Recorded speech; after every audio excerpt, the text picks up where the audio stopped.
Bom, e aí, pessoal, tudo bem? Meu nome é Rafael, estou aqui com Luciano Gomes de Souza. Ele é coautor do artigo, né? RPG e Literatura Brasileira, Clarice Lispector e Guimarães Rosa em Jogo. A coautora, a Ana Júlia Curvisier de Abreu Bolds, ela não pôde comparecer por motivos de agenda, etc. Então, a gente vai conversar com o Luciano. Luciano, antes de mais nada, obrigado, prazer de estar conversando com você. Prazer é meu, nossa, quando pintou o convite aí eu adorei, né? Quanto mais a gente puder falar sobre RPG, é melhor, né? Para aumentar a quantidade de praticantes aí, né? No meu caso, tem um enfoque do RPG com a educação, né? Então, para que mais professores e educadores também possam trabalhar com RPG como ferramenta pedagógica, inclusiva. Tô aqui, mas muito feliz, honrado Ah, mesmo. legal, legal.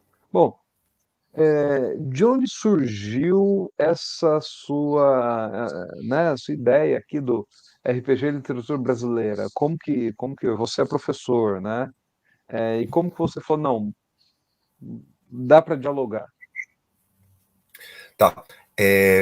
Inicialmente eu queria dizer que eu joguei muito RPG quando eu era adolescente, né? Entre os 13 anos e os 18, 19, joguei bastante RPG, mas principalmente D&D, né? É o que eu mais joguei. Aí lá pelos 18, 19 anos eu parei um pouco de jogar RPG, fui fazer outras coisas, viajei, estudei e parei de jogar RPG durante um bom tempo. Aí eu sei que por volta de uns 5 anos atrás, mais ou menos, eu já estava trabalhando como professor de língua portuguesa, né? E aí eu gosto muito de trabalhar com projetos, né? Sobretudo se eles são interdisciplinares. E aí pintou a ideia, pessoa, como eu poderia de repente usar o RPG em sala de aula, né? E aí surgiu a ideia de bolar aventuras para os alunos e depois fazer com que eles, ao final da aventura, ou na aula seguinte, no dia seguinte, escrevesse uma redação, né, do tipo lá narrativo, descritivo, descrevendo a aventura que eles jogaram. Então a minha ideia basicamente era essa, era usar o RPG para, como é que é mesmo, fazer com que esses alunos tivessem um contato diferente com as propostas de redação. Então essa era a proposta, né?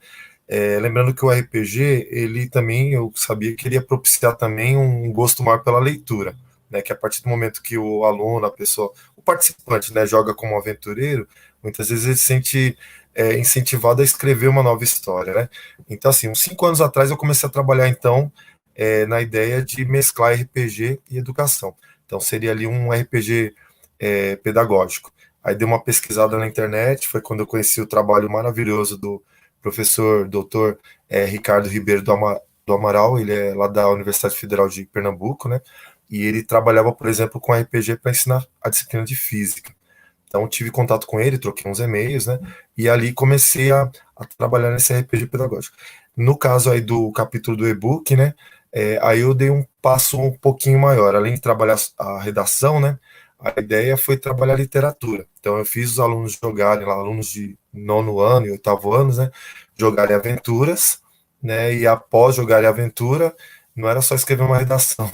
Ele fez uma reflexão e leitura de alguns textos, né, de autores renomados brasileiros, no caso Clarice Lispector e Guimarães Rosa. Então, essa ideia foi mais assim Bom, recente. eu já fiquei com algumas dúvidas aqui que você Sim, falou pode falar. assim, você foi 5 anos atrás, então foi pré-pandemia, né?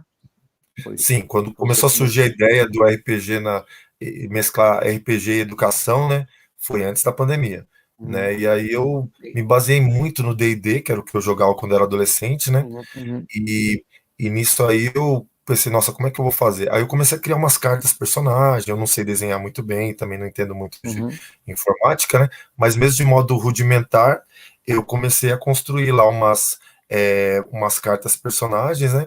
E também umas cartas, assim, especiais, né? De coisas que os aventureiros e aventureiras poderiam encontrar no meio do caminho, né? Sei lá, um monte de lixo, ou então, de repente, um clarão ofuscante, assim, há diversidades ou coisas diferentes que eles poderiam encontrar, sei lá, uma carta escrita numa língua antiga, desconhecida, e comecei a trabalhar então uns 5 anos atrás, mais ou menos, né, e fui aperfeiçoando, né, até chegar nesse nível que tá para essa investida em entrelaçar a literatura brasileira com a RPG, né? Então houve uma caminhadinha que eu diria que teórica e prática, né? Na parte teórica eu fui lendo um pouquinho mais, né, sobre autores que faziam essa sintonia entre RPG e educação, né?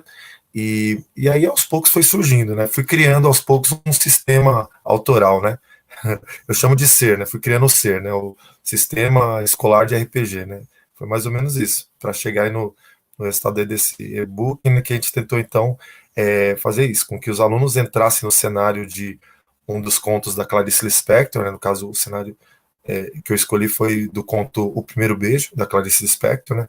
Coloquei os alunos no cenário, em todo o clima ali desse conto, né?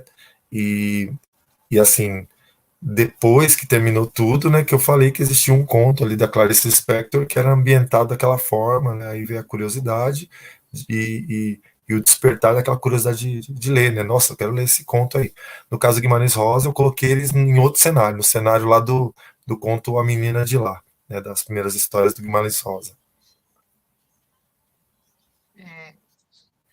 Uma coisa, uma sala, né? Você é o único professor.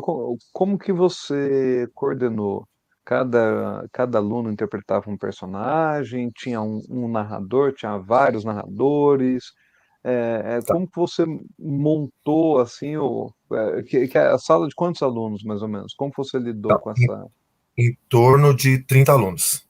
30 alunos, 25 a 30 alunos, né, participantes. Né?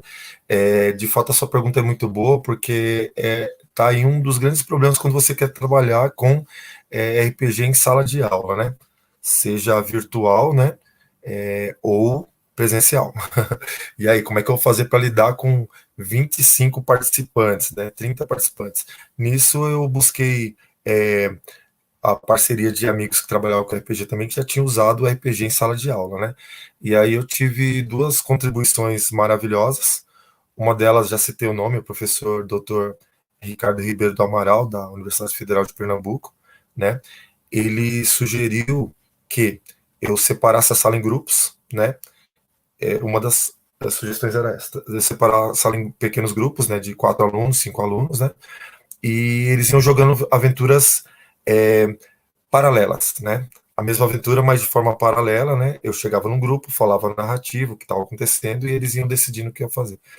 A outra opção, a outra sugestão, diria, né, que o professor Ricardo Amaral me passou, que depois também o professor Luan, professor de inglês, meu amigo meu, falou, né? Era que um grupo de alunos controlasse um só personagem, né? Então, nesse caso aí, eu fiz as duas experiências, né? Eu fiz numa das experiências, cada aluno controlava um personagem, né? E na outra experiência, um grupo de alunos controlava outro personagem, né? E deu certo, deu certo. Tanto com uma tentativa quanto com a outra, deu certo, né? Eu diria que, assim, no começo, se eu pensasse nisso só de modo teórico, eu via como um grande problema. Mas depois, conforme vai acontecendo, né? Aí eu já vi que dava certo e os alunos gostavam, participavam, né? Deu certo. Então, assim, eu basicamente usei as duas sugestões que eu recebi, né? Eu tanto trabalhei com os alunos em separado, né? Então, cada aluno controlava um personagem, e trabalhei também com os alunos todos de uma vez, mas cada grupo controlando um único personagem. Então, aquele grupo conversava entre si e decidia: o meu personagem, sei lá, o Bruno, ele vai vasculhar o chão. A minha personagem aqui, a Mariana, ela vai dar uma olhadinha na parede. A minha personagem aqui, a Diana, ela prefere só observar. Eu quero ficar atrás, né? Até legal isso também de deixar cada um escolha, né? Porque tem aluno que é extremamente introvertido, né? Então não vai querer falar muito, participar muito, e ele pode escolher lá um personagem ou escolher que o personagem dele tenha uma ação mais discreta, né? E temos aqueles alunos que são mais extrovertidos, né? E que de repente vão querer fazer mais e mais coisas. E aí nesse caso aí do que vai fazer, eu tenho que explicar também que eu usava aqui e ali, né? Um teste de habilidade, né? Então se tivesse que ler algum texto numa língua antiga, eu pedia para fazer um teste de habilidade lá ligado à sabedoria, né? E aí pegava os nossos famosos dadinhos, né? Seja o de 6 lados, ou D6, ou D10 ou D20 mais famoso, né? E pedia para fazer um teste de habilidade, de acordo com o desafio que surgia lá no meio da aventura, né? Comer uma fruta, eu pedia para fazer lá, sei lá, um teste de constituição para ver se fez bem ou não, né? Se é tentar abrir uma porta, então um teste de força. Só que também eu vou ser bem sincero em dizer que eu nem sempre usei teste de habilidade, né? Porque usar o tempo todo acaba tornando muito burocrática a aventura, né? E os alunos acabam achando meio chato. Então, eu pedi teste de habilidade somente em alguns momentos, em outros momentos eu deixei fluir para que eles não ficassem parando o tempo todo, né? Como um grande amigo que eu tenho, o Leandro Bezerra, que é pesquisador de board games, né? Ele, uma vez que ele estava falando sobre vários tipos de RPG, quando for falar do GURPS, ele falou assim: ah, eu gosto, mas eu acho muito burocrático, né? Então, essa palavra, quando ele falou, né, me fez lembrar que nas minhas aventuras, muitas vezes eu não peço teste de habilidade e vou controlando somente na narrativa mesmo o que vai acontecendo, né? Para que a gente não tenha que parar o tempo todo para saber se deu certo ou não. Eu falo isso também pensando na dinâmica de professores que trabalham com alunos adolescentes, né, que a gente chama de então ensino fundamental 2, né, que é a faixa etária que eu trabalho, de 11 a 15 anos, né? Então, os professores, nós professores de ensino fundamental 2, a gente tem em torno de 50 minutos, né? Até entrar na sala, fazer chamada, etc. Você não vai ter os 50 minutos, você vai ter 40 minutos, às vezes até um pouquinho menos, vai ter controlar todo mundo, tal, conversar, saber como é que tá, ser perguntado de alguma coisa, né? Então vão ser aqueles 50 minutos, eles caem para 40, às vezes para 39. Então, para aproveitar o máximo do tempo, então reduz um pouco a burocracia que é ocasionada por esse uso excessivo dos dados, né? Então, não é que eu não use, eu uso, né? E eles adoram, e é legal que ali, querendo ou não, cada vez que eles pegam um dadinho, eles têm um contato ali com um sólido geométrico ali, então tá estudando matemática sem nem muitas vezes perceber, né? Mas muitas vezes eu também deixava de lado os testes para que a aventura fluísse, né? E vez ou outra, no caso da narrativa, eu bebia do texto original, seja da Clarice, né? No caso da aventura ligada ao conto O Primeiro Beijo, seja no caso do conto A Menina de Lá, do Guimarães Rosa, também eu bebi nos textos originais algumas coisas, alguns trechos, né? Claro, causou certo estranhamento, né? Se para um aluno de ensino médio, muitas vezes causa estranhamento, ler um texto da Clarice Lispector, ou até do Guimarães Rosa, né? E até mesmo, às vezes, na faculdade, você tendo contato com o texto da Clarice Lispector ou do Guimarães Rosa, você tem um choque, porque eles, além de tudo, eles fizeram toda uma experimentação linguística na escrita deles, né? Imagina um aluno que está no ensino fundamental 2, logo, ele tem entre 11 anos e 14, 15 anos, né? Então, o choque linguístico é bem maior. Então, assim, selecionei alguns trechos, fiz algumas adaptações ali, né, para tornar mais fácil o entendimento, né? E depois que acabou a aventura, no outro dia, aí sim forneci o texto original, e aí eles já olharam com outros olhos, né? Alguns até, nossa, a gente estava nesse cenário aqui, né? E é uma forma diferente de experimentar literatura, né? A gente tem aquela forma de alguém falou pra gente de um livro, de um conto, né? Tem a forma também de você hoje pesquisar na internet, mas por que não você jogar uma aventura de RPG no cenário, gostou da aventura, gostou do cenário, e de repente descobrir que tem um conto relacionado com aquele cenário que o mestre criou ali para aquela aventura. É mais isso, não sei se eu me alonguei muito, mas estou aqui.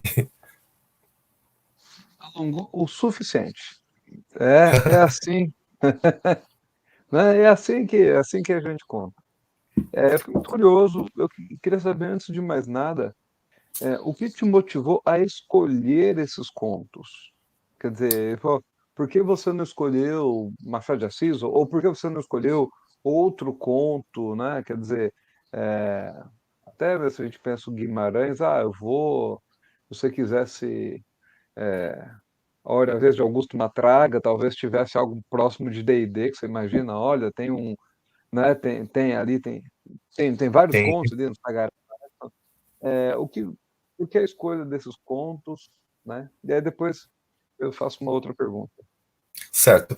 Então, da escolha é a seguinte, quando eu fiz letras, né, eu, assim, logo quando eu entrei para fazer o curso de letras, meu principal objetivo era entender mais literatura, né? Então, fui fazer o curso de letras. Muita gente faz porque gosta de gramática, muita gente faz curso de letras que gosta de língua estrangeira, trabalhar com tradução, etc. No meu caso, eu fiz por causa de literatura, eu já era apaixonado por literatura. Então, eu já cheguei ao curso de letras apaixonado por literatura, especialmente literatura brasileira, mais especificamente literatura brasileira é, modernista, né? E com um certo apego ali, principalmente a alguns escritores, né? Graciliano Ramos, um deles, né? Guimarães Rosa, outro, né? José Lins do Rego, outro também. Mas também, sim, eu já gostava da Clarice Lispector, né? Já tinha um contato ali com algumas obras dela, né? Então, assim, eu pensei, a resposta aí é a seguinte: são alguns dos autores que eu adoro da literatura brasileira. Então, eu pensei assim, nossa, eu adorei ter conhecido esses autores, e foi antes mesmo da faculdade, né? Na faculdade eu só aprimorei meu conhecimento a respeito deles, eu já gostava, mas eu gostaria também que mais alunos e alunas também experimentassem um pouquinho de escritores tão bons quanto esse, né? Pelo menos na minha opinião. E assim, tem a ver com isso, com gostar desses autores. A outra coisa que surgiu na minha cabeça foi a seguinte: é uma experimentação. Se der certo, eu vou tentar com outros autores, né? Agora mesmo, na escola que eu trabalho, o professor de história está trabalhando com a obra Vidas Secas, né? Ele queria fazer uma discussão que tinha a ver com história do Brasil e optou por falar da obra Vidas Secas, do livro e do filme, né? Acho que da década de 60. Eu propus com ele uma parceria, né? De fazer leitura de trechos lá, alguns capítulos do romance Vidas Secas, só que já está na minha cabeça criar um RPG com Vidas Secas, né? Ou com alguma passagem do Vidas Secas. Algum capítulo lá, seja o inverno, seja o capítulo da cachorrinha baleia, né? Então, assim, a minha ideia, então, não é trabalhar somente esses autores, né? Esses aí foram os primeiros, mas penso em trabalhar outros. Vou pegar aqui ou ali algum conto, ou alguma novela, no caso você citou aí uma obra maravilhosa do Guimarães Rosa, que é o A Hora e a Vez do Augusto Matraga, né? Sim, daria um RPG maravilhoso, fantástico. Mas eu não descartaria que alguns contos da Clarice, da Lígia Fagundes Telles, do próprio Graciliano Ramos que eu citei, dessem também RPGs interessantes, né? Porque muitas vezes o interesse do aluno naquela aventura tem a ver com a sucessão de fatos, mas nada impede que o interesse possa surgir também da densidade de um determinado personagem, né? No caso, os alunos gostaram muito da menina de lá, né? Eu criei lá uma menina que fosse de fato diferenciada, que causasse sim uma sensação de, nossa, como é que essa menina sabe dessas coisas, né? E eles ficaram encantados, né? Então, o encantamento do aluno com RPG se dá assim, com a sucessão de fatos. Opa, tem aqui areia movediça nessa parte. Nossa, e agora? Como é que a gente vai fazer? A gente está sem alimento, né? E a noite está chegando. Então, não só a sucessão, mas o encontro com determinados personagens, né? O que a gente chama lá de NPCs, né? Então, uma vez eu estava conversando, inclusive, com um professor que trabalha muito em RPG pedagógico, e ele comentou, né? A gente falando de NPCs, né? Falou assim, NPC geralmente uma importância assim terciária, né? No começo, né? Quando eu comecei a falar de RPG pedagógico uns 4, 5 anos atrás, falou, não, depende. Ele falou, né? Você pode colocar um NPC lá com uma importância maior que a terciária, pode ser um de importância secundária na obra, ou até de uma importância primordial na obra. Assim, nossa, é verdade. Então, a partir desse comentário desse amigo meu, professor também, que trabalha com RPG na escola, eu passei a carregar também na interpretação dos NPCs, né, e torná-los muitas vezes protagonistas, pelo menos em algum momento da história, né. Então é mais ou menos isso. Escolhi esses autores que eu já gostava deles, mas não pensando em me estagnar neles, né. Eles são maravilhosos, eles são fantásticos, né. Eu pedi ajuda da Ana Júlia justamente por causa disso.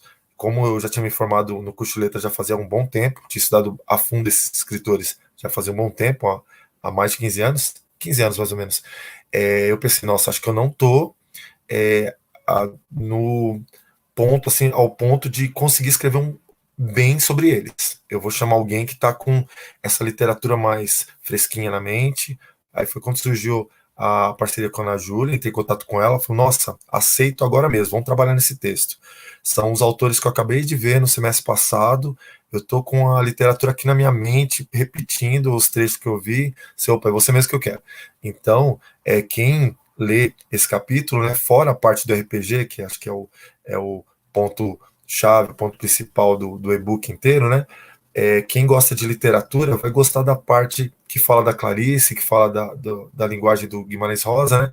Porque teve esse trabalho praticamente artesanal da Ana Júlia em descrever um pouco da grandiosidade da obra desses dois escritores, né? da vida e da obra, né? Ela acabou comentando também um pouco da vida e da obra dos dois, né? Não ficou só na parte literária, né? Tudo bem que a gente tem a limitação lá, não pode escrever muitas páginas, né? Como a gente gostaria sobre esses grandes escritores, mas fica ali um convite para quem gostar, ler as obras na íntegra, né? Deles, e aí vai ter um contato melhor. Não sei se eu respondi bem a pergunta, mas tô aqui ainda. Muito bem. É, e aí entra uma questão que é um tema. Eu conversei com um autor que ele estudava, ele escreveu livro sobre RPG Educação e etc. Ele comentava que a maior dificuldade que os professores apresentavam para ele era encontrar os desafios, encontrar os pontos, construir ali aquela vivência dentro das histórias. Quer dizer, eu queria saber, quando você pega a menina de lá, né, e você fala, quais, como que foi o processo? Quer dizer, você olhou e falou assim, isso daqui eu vou utilizar de tal forma, o que que chamou atenção, como que eu posso... Porque a narrativa, né, não, um conto, ele tem uma estrutura muito específica, ele tem uma estética específica. Você identificava os elementos que você imaginava que podia, olha, isso daqui vai causar um impacto, assim, sabe? Como que você conseguia pegar esse texto e transformar eles em experiência lúdica? Certo. Eu vou falar passo a passo. Primeiramente, eu vou falar no caso aí da experiência do RPG e Clarice Lispector, né? Eu dei uma relida no conto O Primeiro Beijo, né? E captei ali alguns momentos que eu poderia usar na minha aventura, né? Então, eu coloquei os alunos é, interpretando outros jovens, não eram eles, né? É, depois no capítulo está explicando melhor, mas assim, eu criei um conjunto de personagens, né? Eu até trouxe aqui alguns, né? Tá aqui, vou mostrar rapidamente, né? No livro vai estar bem mais explicitado, mais detalhado, né? Mas criei personagens inspirados em alunos que eu tive na rede pública nos anos que eu dou aula, né?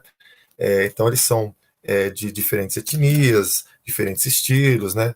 Tem alguns alunos que têm alguma diferença, assim. Então, e eles escolhiam tudo mais, mas eles iam interpretar jovens. Eu coloquei eles num cenário de uma excursão escolar, né? Então eles estavam no ônibus, tal como acontece lá no relato que aparece dentro do conto Primeiro Beijo, né? E fiz o ônibus quebrar justamente num lugar que estava perto de uma floresta. É, acrescentei o detalhe que aparece no conto deles estarem sedentos, né? Todos estavam com sede. Eu expliquei que ninguém tinha lembrado de levar água, né? E fiz com que incentivei eles a adentrarem a floresta e perderem-se lá, né? Então, assim, eu acabei repetindo na aventura a estrutura de um conto mesmo. Então, teve uma apresentação, pessoal, vocês estão indo para uma excursão. Eu não lembro agora a cidade que eu criei lá, mas vamos supor que fosse uma excursão para o Zoológico de Sorocaba, né? Deu tudo certo no Zoológico de Sorocaba. Na volta, o motorista decidiu fazer um caminho diferenciado, só que aconteceu um probleminha. O probleminha é que o ônibus quebrou, vocês estão no meio de uma floresta. Falou, nossa, professor, e agora? Aí eu coloquei eles naquele cenário, então teve uma apresentação, né, eles começaram uma excursão, depois na volta o motorista fez um caminho diferente, estavam num cenário em que eles não encontravam ninguém, só tinha floresta para todo lado e estavam com sede. Eu fiz eles procurarem água. E nesse cenário eu fui colocando algumas adversidades que eles poderiam encontrar num cenário de uma floresta, né? E fiz com que a sede fosse aumentando até eles encontrarem lá a, a fonte, né, de água, né? Então eu fui recriando na aventura de RPG os próprios movimentos que você tem durante o conto, né, de apresentação, de conflito, né, de clímax, né, que é o momento de maior tensão lá na narrativa, para depois ter um desfecho. Então todo esse movimento eu recriei na aventura. Só tem um detalhezinho que talvez eu tenha esquecido de falar, que eu tenho optado, nesse caso aí, por aventuras rápidas, né? Tipo aventura cena, né? Que eu penso, ó, eu tenho que jogar isso aqui em meia hora, né? Então faço o possível para correr para jogar em meia hora, 40 minutos. Na verdade fica em 40 minutos, eu faço o cálculo 30 minutos que vai dar 40 minutos. Então é uma aventura com começo, meio e fim, mas seguindo a estrutura de um texto narrativo, mais especificamente de um conto. Então coloco tudo isso lá dentro. Terminou a aventura, tudo mais, não falo nada do texto literário, né? Deixo eles ainda pensando na aventura. Aí na aula seguinte, no dia seguinte, na semana seguinte, eu trago o texto para eles e aí apresento a literatura a partir. Eles jogam primeiro, depois vão ler o conto. É isso que eu faço. No caso do Guimarães Rosa, eu fiz uma aventura que eles estavam na cidade que eles moram, né? No caso, eu trabalho em Barueri, né? Então eles estavam em Barueri, passeando num parque de Barueri, quando de repente avistaram algo inusitado. No caso, é um arco-íris, que é uma figura símbolo assim do transcendente, né? E tinha um arco-íris lá, porque no parque tinha um chafariz, né? E formou um arco-írisinho, eles passaram por lá e eles nisso viajaram no tempo e espaço, né? É meio estranho, mas ao mesmo tempo muitos adoram, né? Um ou outro aluno já assistiu De Volta para o Futuro, ou então mais recentemente a série alemã lá, Dark, né? Então já tem essa coisa de viajar no tempo. Ó, vocês estavam nesse ano, agora vocês estão nesse ano, coloca lá na lousa, né? E aí, nisso de viajar no tempo e espaço, eles foram para o cenário do Menina de Lá e ficaram lá perdidos. E aí nisso aí eu repeti um pouquinho, de forma, claro, bem en passant, né? Bem, o que acontece no Caverna do Dragão, né? De ficarem presos no outro mundo, né? Então repeti isso, mas numa aventura cena, né? One shot, né? Por falar também one shot, essas aventuras rápidas, né? Deles ficarem num mundo que era diferente do deles, que não tinha celular. Ah, mas a gente trouxe aqui o celular, aqui não funciona. Ah, mas não tá ligando? Não funciona. Então eu coloquei eles no cenário do conto da menina de lá. Eles perdidos passaram por algumas adversidades, né? Do terreno mesmo, da vegetação, ambiente. Encontraram alguns sertanejos, né, algumas pessoas lá, habitantes, né, conversaram com essas pessoas, né? E perdidos, num dado momento alguém fala: acho que eu sei quem pode ajudar vocês a voltar para a terra de vocês. É a menina de lá. Menina de lá é a Ninininha. Onde é que é? A casa dela é seguindo esse caminho aqui de terra. E aí eu faço eles encontrarem a Ninininha, né, a menina de lá, que vai orientá-los quanto ao que devem fazer para voltar para o mundo deles, para a época para o mundo deles não, para época deles, né? Para o lugar e época deles. Eles estão nesse mesmo mundo, né? Só que eles viajaram ali no tempo e no espaço, né? Se deslocaram. Foi interessante para mim como professor educador. É, Foi interessante para os alunos também, que eles gostaram no momento e depois também, quando leram o texto original, né? Mas foi assim, eu considero tudo como uma experimentação. Estou tentando, aqui a gente erra, aqui a gente acerta, né? E nisso tenho percebido que dá certo quando você consegue aproveitar na aventura momentos que você tem num conto mesmo, de oscilação de emoção, de apresentação do cenário logo no começo, depois complicação, depois um clímax, para depois ter um desfecho. Você criando essas coisas, acho que dá certo. A outra coisa também é o aleatório que a gente consegue a partir do rolamento de dados, né? Acho que esse aleatório também é uma coisa que é legal, né? Para tipo, aí o que vai acontecer, né? E também, vez ou outra, eu crio umas cartas especiais, né? De coisas que podem acontecer ali. Surgiu uma serpente no meio do caminho, ou então, de repente, é um formigueiro, ou então um baú, ou então uma carta escrita numa língua estranha, diferente, né? Então vou colocando o inusitado ali no meio da aventura, então eu posso até pegar o cenário de um conto famoso. Só que ali eu acrescento outros elementos para a história se tornar mais interessante para os participantes. É por aí. Muito bacana, muito bacana. Fiquei bem interessado. O texto parece que traz, porque o que eu gostei é que você trouxe muitas questões da realidade brasileira mesmo. Professor, é o tempo de aula, é o tempo que às vezes a gente, olha, não, você vai aplicar, vai ser 3 horas, pô, mas eu mal tenho 50 minutos, né? É muito bacana, muito legal. Bom, é, a gente tá dando nosso tempo. Tem alguma coisa que você gostaria de acrescentar, que você quer falar que ficou. Certo, só pra, assim, para finalizar, né? Então, das cartas personagens Uhum. que eu criei, né? Como eu falei, eu trabalhei muito com essa diversidade, né? Étnica, de estilos, né? Coloquei personagens bem diferentes, mas inspirados em alunos que eu tinha no cotidiano, né? Diferenciados. E, e a menina de lá, né? Na primeira versão, ela era essa daqui, né? Eu achei que ainda estava meio adolescente. Depois eu consegui fazer uma versão mais infantil, né? Com a ajuda de um amigo meu, Nicolas França, né? Incrível. E dos personagens eu criei também um personagem com TEA, né, com transtorno do espectro autista. Então, assim, eu não sei, eu tenho pesquisado o RPG, né, há aproximadamente 5 anos, né, tanto dissertações de mestrado, tese de doutorado, e participo também de seminários, congressos, né? Tem aprendido muita coisa. Eu não sei se é o primeiro personagem autista, né?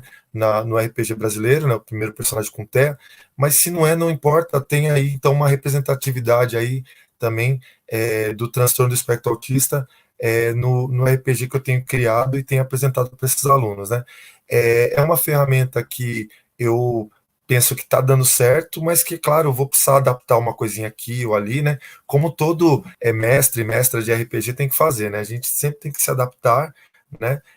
Seja a uma coisa que a gente não calculou quando estava escrevendo a história, seja alguma particularidade de algum participante, né? De repente você toca algum tema que de repente vai deixar alguém mais sensível, você tem que ter um jogo de cintura para mudar o tema, para mudar alguma coisa, né?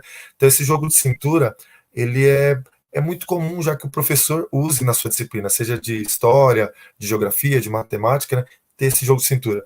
Para o mestre de RPG não é diferente, ele tem que ter esse jogo de cintura. Então, lá na sala de aula, eu percebo isso, que às vezes eu tenho que fazer ajustes, algumas coisas com algumas turmas dá certo, com outras não dá, mas é normal, né? É mais isso, fica o convite para que leiam esse capítulo lá do e-book. Na verdade, o e-book inteiro com certeza está fantástico, né? Vários pesquisadores maravilhosos lá, mas se puderem ler esse que eu fiz essa aventura aí, mesclando RPG, educação, Clarice Lispector e Guimarães Rosa, né? Colocando eles em jogo, eu acho que vocês vão gostar. É mais Bom, isso.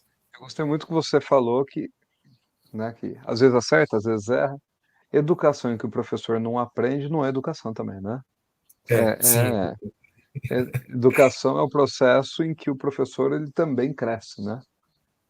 sim, Enfim. sim. Bom, sem isso, informações eu acho que eu vou usar aqui deliciosas, assim, muito. Fiquei com muita vontade de ler. Eu ainda não tive acesso ao texto, tá? Quem está assistindo, essa é a verdade, mas eu vou ter acesso ao texto ao mesmo tempo que vocês vão ter. Então a gente vai ler. Parabéns, Luciano, muito Obrigado. legal mesmo, muito bacana. Tô interessado em ver, tô interessado em conhecer esse seu projeto. Tá Então, certo. que é isso. Foi um prazer, obrigado e até a próxima. Eu que agradeço. Muito obrigado. Muito obrigado.